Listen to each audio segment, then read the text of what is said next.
Hey guys, in this video we're going to go over graphs, okay? So we're going to go over plotting graphs, we're going to go over finding acceleration, gradients of lines, and then we're going to look at what if it's a curve, how to find the gradient, okay? So hopefully these are things you've done in class. Hopefully this video is going to help supplement the things you've learned in class, so just help reinforce. So you learned it in class, you're thinking, yeah, that makes sense now, or it's going to help you out before you learn it in class, okay? So just make sure you see these videos. They're super important for exams. Okay, so graphs.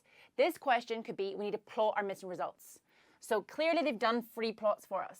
Here is 0 and 1, so that number is 0.5. So they've done the 0.5 and 13 for us.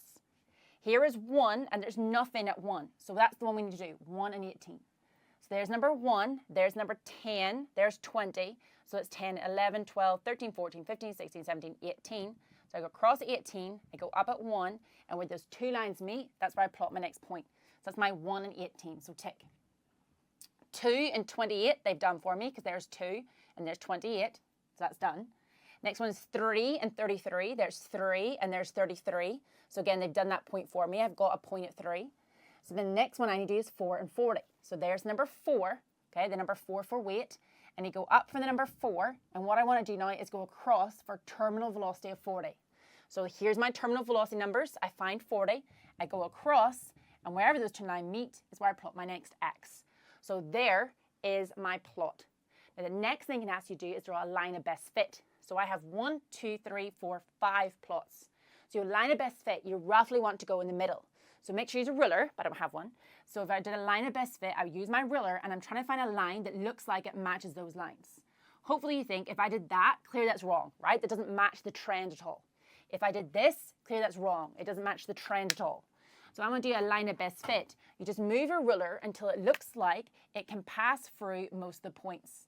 So there's roughly my line of best fit. Okay, you can see that it goes through most of the points, and we've got slightly one beneath it.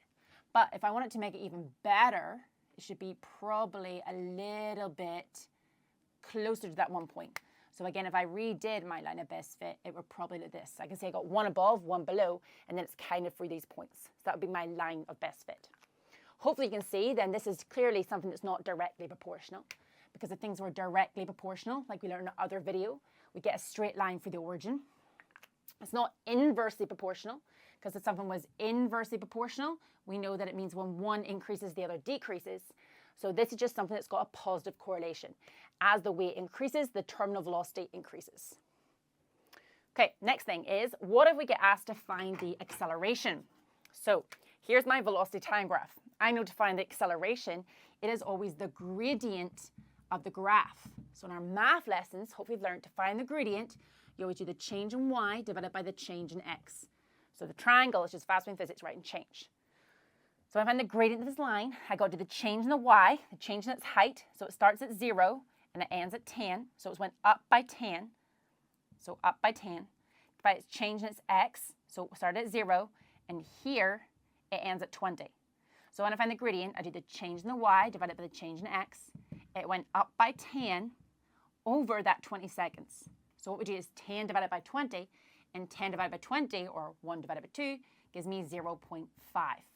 And then my units for acceleration are meters per second squared. So that's why we find the gradient. We do the change in the y divided by the change in the x.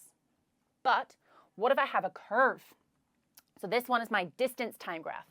Now I want to find the speed at 15 seconds. So I plot 15, I go up to my line. Now how do I find the gradient if it's a curve? Right? There's no easy slant there to find the change in y and x.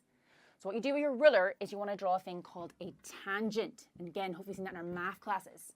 So a tangent is basically like how we think the curve looks at that point.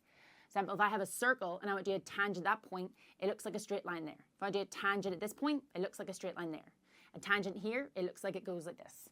So basically trying to find out what shape is the graph at that point. So again, if I draw some lines, clearly it doesn't look anything like this line. If I draw another line, clearly it doesn't look anything like this line. So you basically just use your ruler and you move it around until you see what do you think the line looks like at that point, right? So it's getting more sloped, more sloped, more sloped, more sloped. So it probably looks like this here. So again, you just draw your line as long as possible using a ruler. And then all we do now is using our blue line, we find the gradient, the change in y divided by the change in x. So my blue line, if I start here, so it starts at 10 and 0, and let's say we take our 6 point. So we go across at 6, and we go down, we can see 20. So I find the gradient of this line. So the gradient is the change in y divided by the change in x. For my blue line, we're starting at 0 and we're ending at 6. So it goes up by 6. And the blue line, we said we're starting at 20 and we're starting at 10 and we're ending at 20. So that change is we went along by 10, okay?